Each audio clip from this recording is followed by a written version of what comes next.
Olá, pessoal. Sejam bem-vindos a mais um encontro ao vivo. O nosso encontro número 3 da disciplina Aplicações de Cálculo. Vamos, então, hoje ver alguns tópicos selecionados. Vamos falar também aí sobre o andamento dos estudos, falar sobre o fórum de discussão, falar sobre vários pontos importantes, tá certo? Sejam bem-vindos, é um prazer estar aqui junto com vocês. E eu vou aguardar somente um minutinho, em instantes eu já começo, tá bom? Então, só um instante.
Então, agora sim, deu o nosso horário, né?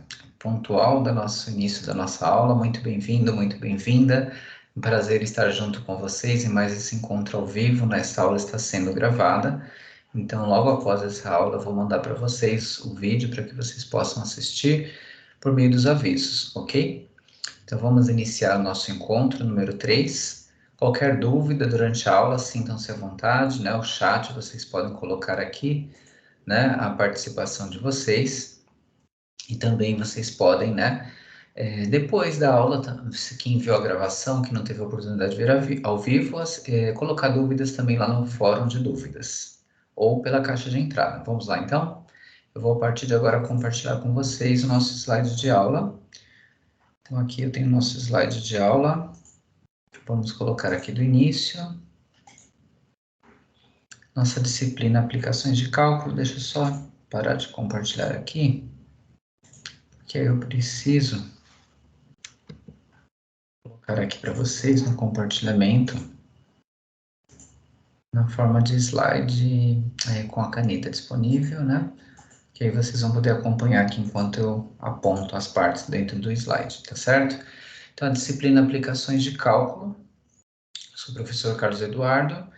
Já estivemos juntos em 2 encontros ao vivo, aqui é o encontro número 3. Mais uma vez eu deixo aqui minha trajetória para compartilhar com vocês, desejando sucesso para vocês sempre, né? E para esse sucesso, boa organização de estudos, como eu sempre costumo dizer para vocês, essa boa organização de estudos começa com um plano de ensino que vocês podem consultar lá na plataforma do Canvas, né? Esse documento, desde o início do curso, é colocado, é disponibilizado para vocês com os conteúdos e os objetivos, tá certo? Também é muito importante conhecer o que é a Comissão Própria de Avaliação, CPA. Muitos questionários, muitas pesquisas, né, que vocês são convidados a participar. Elas vão para vocês por meio dos avisos. Então, vocês sempre serão convidados. Quando forem convidados, participem. É de grande ajuda, né, a opinião de vocês, as observações de vocês. Algumas são de múltipla escolha, outras são com observações mesmo que vocês podem colocar lá, né? Tem espaço para escrever, e esses questionários são instrumentos valiosos, né? Que são usados pela Comissão Própria de Avaliação como um mecanismo, né? De avaliação do curso, de busca por excelência, para que sempre possa ser melhorado todos os procedimentos, né? Que estão aqui sendo oferecidos para vocês. Vamos lá, então. Aqui a gente tem também, mais uma vez, falando das datas. Eu mandei recentemente um vídeo alertando sobre as datas, os prazos, né? Lembrando que a atividade dissertativa vence 17 de abril, a atividade objetiva 2, 17 de abril. As duas permitem duas tentativas, façam, né, quanto antes, para ter o direito às duas tentativas. As atividades 3 e 4, vocês já têm os prazos maiores, tá certo? Então, eu falei que eu ia falar um pouquinho sobre fórum hoje, né? Fórum de discussão está aberto lá, né? Ele não é avaliativo, mas ele é muito importante, a sua participação, né? Aqui a pergunta, qual a principal característica que diferencia uma equação diferencial? Parte disso foi tratado na aula inicial, na aula ao vivo número 1, mas é um tema bem interessante para que você entenda desde o início o conteúdo. Então, aguardo vocês lá participando, tá bom? Não é avaliativo, é por isso que é até mais confortável, né, para vocês participarem, porque vocês podem escrever sem receio, né, mais livremente. Lógico que mesmo quando é avaliativo, vocês podem se sentir à vontade, porque tem duas tentativas, vocês podem, né, escrever com tranquilidade também, mas no geral, quando é um fórum livre, assim, para troca de ideias, é um momento muito rico, um espaço muito bom, né, para a construção do conhecimento. Então, aqui, pessoal, os tópicos da aula de hoje, né, vamos falar sobre a transformada de Laplace, o que é, né, o que ela faz.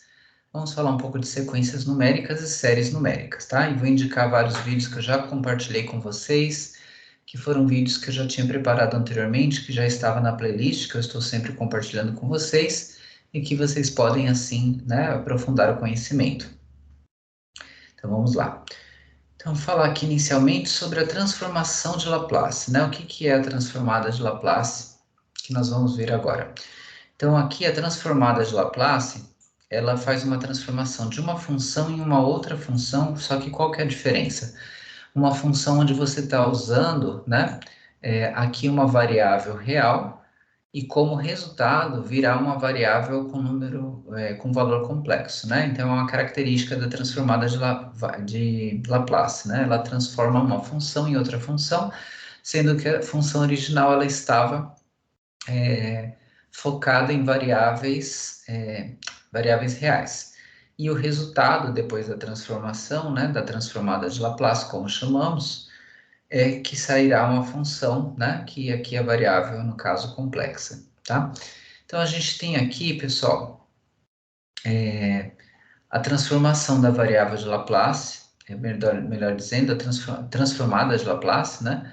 Aqui é o mecanismo que vocês vão usar, né? Então, tem uma função original que será transformada por meio dessa integral, e aqui essa estrutura padrão que a gente vai seguir, f de x elevado a menos sx dx, vocês vão ver como que a gente faz aqui no nosso exemplo, né? Fica mais prático entender vendo o funcionamento, mas esse é o padrão da transformada de Laplace. Querem ver? Então, calcule a transformada de Laplace para a função f de x igual a 1, ou seja, né, a gente vai fazer a transformada de Laplace para 1. Então, quando a gente pensa que o f de x igual a 1, então, voltando para a estrutura lá da transformada de Laplace, que é padrão, aqui no f de x é igual a 1, então aqui eu vou colocar o 1, tá vendo aqui, ó? E sempre no intervalo de 0 até o infinito positivo, aqui você tem, se é 1, multiplicado por tudo que está do lado direito, continua a mesma informação. E agora, como é uma integral definida, né, a gente precisa, primeiro, resolver a estrutura da integral para depois colocar o intervalo mesmo da integral definida. Querem ver? Ó? Então, aqui deixa eu mostrar. Para fazer a resolução, vamos usar aqui o processo de integral por substituição.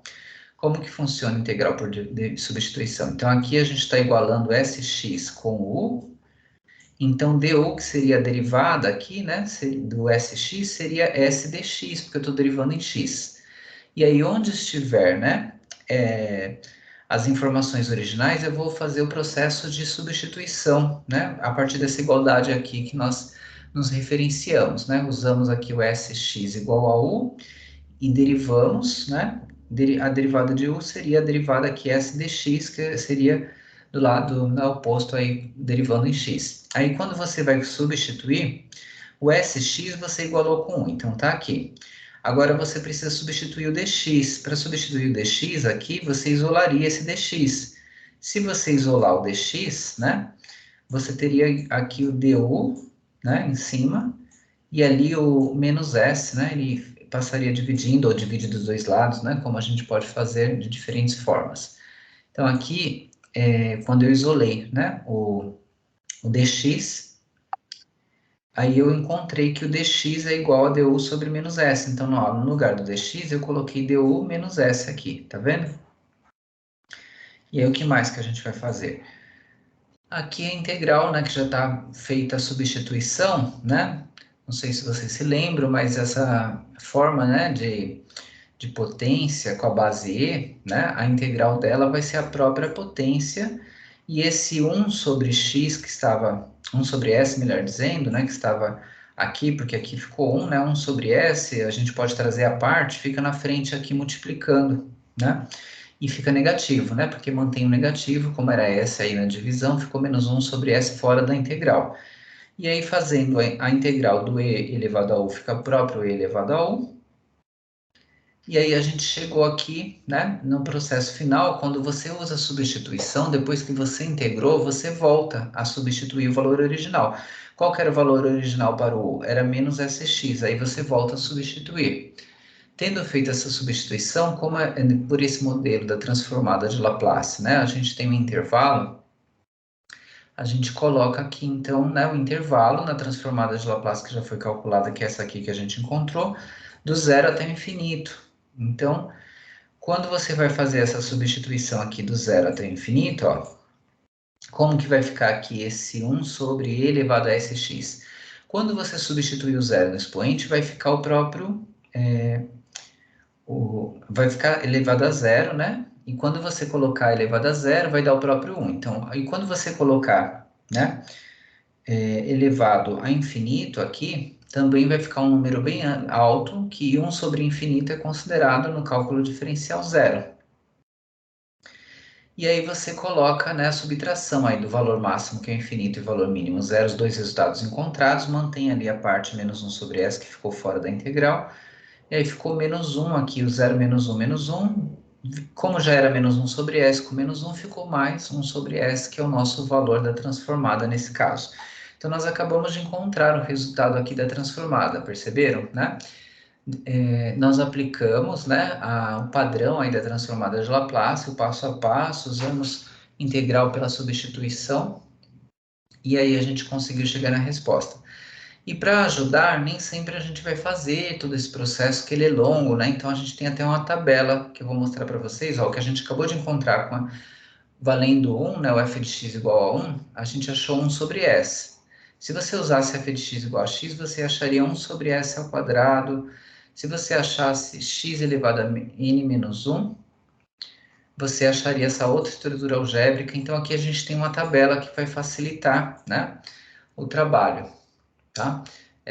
Muitas vezes no cálculo a gente faz algumas vezes, depois a gente consulta já uma tabela pronta para poder aplicar quando necessário. Aí quando você tiver um exercício que precisa transformada de Laplace, você está dentro de um desses padrões da tabela, né, que tem até uma tabela mais ampla, que eu coloquei só uma parte da tabela, você pode só consultar, assim como você faz com a tabela de derivação, de integrais, depois que você faz a primeira vez, você consulta como que funciona a regra e já faz o processo de substituição, né? Muito bem. Então, além da transformada de Laplace, que transforma uma função original em outra, né? Partindo aí dos reais, variável real, a gente tem também outros conteúdos importantes aqui no nosso e-book número 3. Que conteúdos são esses? Vamos ver? Então, temos sequências numéricas, né? O que é uma sequência numérica, né? O nome é bastante óbvio, né? Quando você pensa em sequência numérica, realmente são números que estão numa sequência, estão ordenados, tá? Ele tem uma ordenação definida. Não são aleatórios, né? Eles estão ordenados. Aí A1, A2, A3, AN. Então, você teria, por exemplo, aqui, né? Lembrando que você tem o termo geral, que pode ser a representação aqui, a n igual a n ao quadrado. Se você tem um termo geral, você consegue gerar o termo que está em cada posição. Por exemplo, o n valendo 1 seria 1 ao quadrado. O n valendo 2, 2 ao quadrado. O n valendo 3, 3 ao quadrado, 4 ao quadrado. E os resultados estão aqui, né? 1 ao quadrado deu 1, 2 ao quadrado 4, 3 ao quadrado 9, 4 ao quadrado 16. Então, aqui a gente acabou de compor a nossa sequência e esse é o nosso termo geral, né? O n ao quadrado.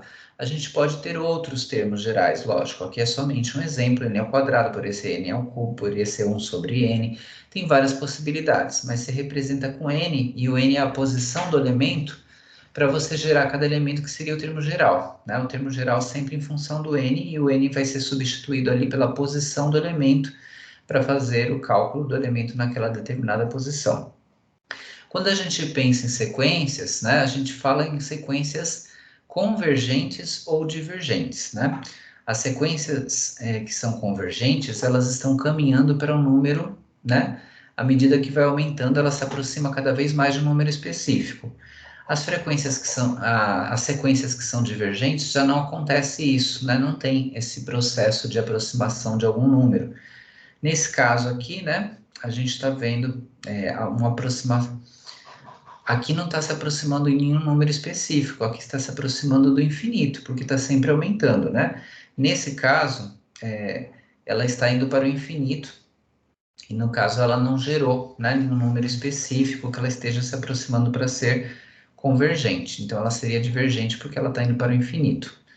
A gente tem aqui também mais um exemplo de sequência numérica infinita. A lei de formação aqui, né, o termo geral 1 sobre 3 elevado a n, você coloca aqui no lugar do n a posição de cada elemento. Ó, primeiro elemento, então ficou 3 elevado a 1. Segundo elemento, 3 elevado a 2. Terceiro elemento, 3 elevado a 3. Quarto elemento, 3 elevado a quarta. Aí você faz a substituição e o cálculo aqui no nosso termo geral, né, da nossa sequência numérica infinita. Então, ó, 1 sobre 3 elevado a 1 ficou 1/3. 1 sobre 3 elevado ao quadrado, 3 ao quadrado, 9, 1 nono. 1 sobre 3 ao cubo, 3 ao cubo, 27, né? Então, 1 sobre 27, 3 à quarta, que seria 3 vezes 3 vezes 3, né? 4 vezes ele mesmo, dá 81, então ficou 1 sobre 81. Aqui vocês percebem que está indo para o infinito, né? A sequência, lógico, melhor dizendo, a sequência é infinita, mas qual que é a tendência dos valores? Os números de baixo, os denominadores, estão aumentando, então os números estão ficando cada vez menores, eles estão tendendo para o zero. Nesse caso, quando eles tendem para o zero, é uma sequência convergente, ela está convergindo para o zero, se aproximando para o zero, do zero, melhor dizendo, né? Porque quanto maior for aqui o denominador, quando você fizer 1 dividido por esse número, 1 milhão, 1 bilhão, cada vez mais próximo do zero, está convergindo para o zero, ou caminhando para o zero, tá? Diferente da anterior, que estava só aumentando, né? Ela estava indo para o infinito, sendo divergente. Então, o que que acontece, ó? A sequência, né? Ela tem um teste de limite, que você pode ver se ela é convergente ou divergente. Se você faz o limite ali do termo geral, né, da sequência numérica e dá um número real, L, a sequência é convergente, né? Se você faz o limite do n tendendo a infinito, porque são sequências infinitas, e der infinito positivo ou negativo, ou der que o limite não existe, a sequência é divergente. Então, esse é o teste do limite que a gente pode aplicar. A gente consegue achar, né, se é convergente ou divergente só olhando na sequência, né? Igual a gente acabou de fazer. Essa daqui está indo para o infinito, ela é infinita, todas são infinitas, nossas sequências aqui nos exemplos, mas ela está cada vez mais próxima do zero. Então, se você fizesse o limite aqui do termo geral, você ia ver o zero. Nesse aqui, você fizesse o limite do termo geral, você ia chegar no infinito. E no infinito é o quê? É divergente, né? Essa aqui é convergente, porque está se aproximando do zero. Você consegue, mesmo sem o limite, perceber pela característica dos elementos, né? Se aproxima de algum número específico real, né? Mesmo que você não faça o limite, você fala que ela é convergente. Nesse caso, não se aproxima de um número porque ela está aumentando sempre, ela está tendendo ao infinito. Cada elemento cada vez vai ser maior, um maior que o outro. Não vai ter uma tendência de uma aproximação a um número específico, diferente dessa, que a aproximação, né, cada vez mais em relação ao zero, os números vão ficando cada vez menores, tá? Então, vamos lá. O teste do limite, vamos aplicar o teste do limite. Não, determine o caráter da seguinte sequência numérica. Aqui tem o termo geral, 1 sobre n. Quando você tem aqui o termo geral 1 sobre n, né, o n tendendo ao infinito, aqui vai ficar 1 sobre infinito, que vai dar zero. Então, nesse caso, ó, é aquela primeira que a gente fez, né, que estava tendendo estava se aproximando do zero. Nesse caso é 1 sobre n, aquela original que a gente tinha era 1 sobre 3 elevado a n, mas o comportamento é semelhante, tá? Não é a mesma estrutura, não é o mesmo termo geral, mas se aplica bem parecido, porque aqui, quando você coloca 1 sobre infinito, faz a substituição, vai dar que o limite é zero. Então, o limite tem um número real. Ela é convergente ou divergente? Ela é convergente. E se você pegar e elencar alguns valores, né, você colocar ó, 1 sobre 1, 1 sobre 2, 1 sobre 3, 1 sobre 4, aqui embaixo são as posições respectivas, vai cada vez, né, diminuindo mais, né, ó, 1 sobre 1, 1 sobre 2, meio, né, 1 sobre 3, 0,33, 1 sobre 4, 0,25, 1 sobre 5, 0,5, está cada vez mais próximo do zero, ela está convergindo para o zero, né, então o limite dela deu zero, o limite do termo geral dessa sequência infinita. Vamos falar agora das séries numéricas, né? Existem vários testes, tá? E tem vários vídeos que eu deixei gravados para vocês, depois vejam lá. A gente vai falar principalmente aqui a diferença entre séries e sequências. Qual que é a diferença entre séries e sequências? Vocês já perceberam? Como a gente viu até agora, né? As sequências são somente, né, números ordenados, né? E eles têm ali o termo geral. A diferença da sequência para séries é o que a gente vai ver agora, ó. A somatória. Lá na sequência a gente não estava somando os termos, né? A gente estava só numa sequência de valores ordenados. Aqui eles também estão ordenados, mas eles estão sendo somados. Tem também aqui a presença do termo geral, que é o AN, né? Está atendendo também, né, para o infinito, aqui são séries infinitas, mas aqui eu estou somando, né? Então, essa é a diferença da sequência para séries. Na sequência, eles estão somente ordenados, um depois do outro, aqui não, eles estão sendo somados, tá? E a ideia de convergência e divergência tem pontos semelhantes, né? Quando você pega esse daqui, por exemplo, né, você vai somar todos os termos, né, o que que vai acontecer, né, para onde que ele está indo. Então, você tem um teste do limite, né, aqui, na verdade, perdão, o teste da somatória, né, primeiramente. Se a somatória deu um número real, a série converge. Se não deu um número real, a série é divergente, tá? O primeiro teste, existem vários testes, tá? Então, mas esse é um dos testes aqui para séries infinitas. Então, aqui, pessoal, eu deixo para vocês, né? Se vocês depois pegarem os vídeos, assistirem com calma, tá? Porque a gente tem vários vídeos aqui, ó, que vocês podem assistir: sequência numérica infinita, convergente ou divergente, sequência numérica monótona, série numérica, série geométrica, série numérica, teste do limite geral, são todos tópicos que estão lá nos vídeos, né, à disposição de vocês, para que vocês possam entender a diferença, né, de uma maneira bem ampla entre sequências e séries, e também os testes para verificar a convergência ou divergência. A ideia de convergência também aqui na série é realmente que está se aproximando de algum valor específico, então ela converge, né? E aí, caso contrário, né, a somatória não deu um valor específico, ela é divergente. Então, as ideias de convergência e divergência são parecidas aí em relação às sequências e às séries. A diferença aqui na sequência lá é uma aproximação. Aqui você termina achando um valor real que é a soma, né, efetivamente, ou aproximadamente também em alguns casos, porque você termina arredondando, né? Porque chegou muito próximo, deu, né, um valor bem perto, e você arredonda, mas aqui tem vários testes que vocês poderão aplicar, tá certo, pessoal? Eu aguardo vocês sempre no nosso encontro ao vivo, aguardo vocês aí no fórum de dúvidas, aguardo vocês aí nas atividades, né? Não deixem para fazer depois, as nossas atividades estão muito bem organizadas lá para que vocês possam fazer com tranquilidade. Tem o fórum também, né? Um fórum de prática lá, que é o Pratique e Compartilhe, que tem atividades interessantes com exemplos, tem as respostas no fórum Pratique e Compartilhe. Se vocês vão lá e resolvem, né? E depois querem, é só olhar no final do arquivo, no fórum Pratique e Compartilhe, que vocês acham as respostas, está no mesmo arquivo, tá? Então, todos esses arquivos no fórum Pratique e Compartilhe também traz aí as séries, as sequências, né? E vocês têm aí a organização, né, dos materiais, desde os vídeos complementares que eu deixei desde o início para vocês, como também esses exercícios que estão no fórum Pratique e Compartilhe. Tem também, né, as atividades avaliativas que eu falei hoje, que a 1 e a 2 vence em 17 de abril.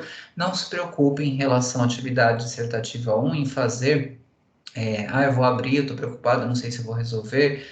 tentem fazer a primeira vez, se não tirar nota máxima, tenta pela segunda vez novamente, né?